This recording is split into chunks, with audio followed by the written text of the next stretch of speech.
सोचिए अगर कोई आपके बच्चों को चुपचाप विज्ञापन दिखाए, जो विज्ञापन उनके लिए नहीं बने, उनकी आदतें ट्रैक करे, उनकी मासूम पसंद को अपने मुनाफे के लिए बदले, तो क्या उसे बस जुर्माना भरकर छूट जाना चाहिए?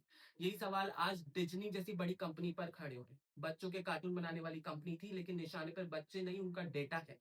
दुनिया की सबसे भरोसेमंद एंटरटेनमेंट कंपनी डिज्नी अब एक ऐसे आरोपों के घेरे में है, जो हर माता-पिता को परेशान कर सकता है।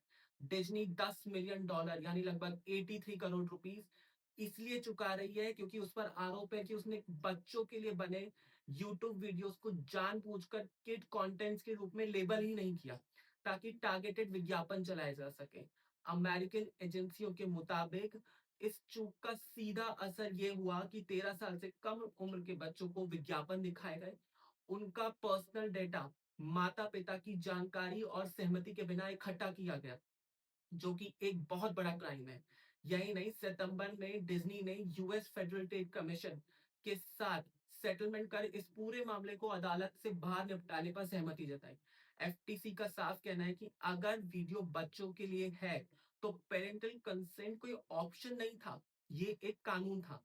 मामला इतना गंभीर हुआ कि यूएस डिपार्टमेंट ऑफ जस्टिस यानी यूएस न्याय विभाग को दखल देना पड़ा, और अब डिज्नी को बच्चों के डेटा संरक्षण के लिए एक नया कार्यक्रम बनाने की भी आदेश दिए गए हैं। जस्टिस डिपार्टमेंट का अधिकारियों का साफ कहना है कि माता-पिता को यह तय करने का पूरा अधिकार है कि उनके बच्चों की जानकारी, उनके बच्चों का डेटा कहाँ पर यूज़ हो रहा है। लेकिन असली विवाद ये है कि क्या इतनी बड़ी रकम चुकाकर डिज्नी जैसी बड़ी कंपनी इस बड़े क्राइम से बच सकती है? ये मैटर क्या आउट ऑफ कोर्ट सेटल होना चाहिए था?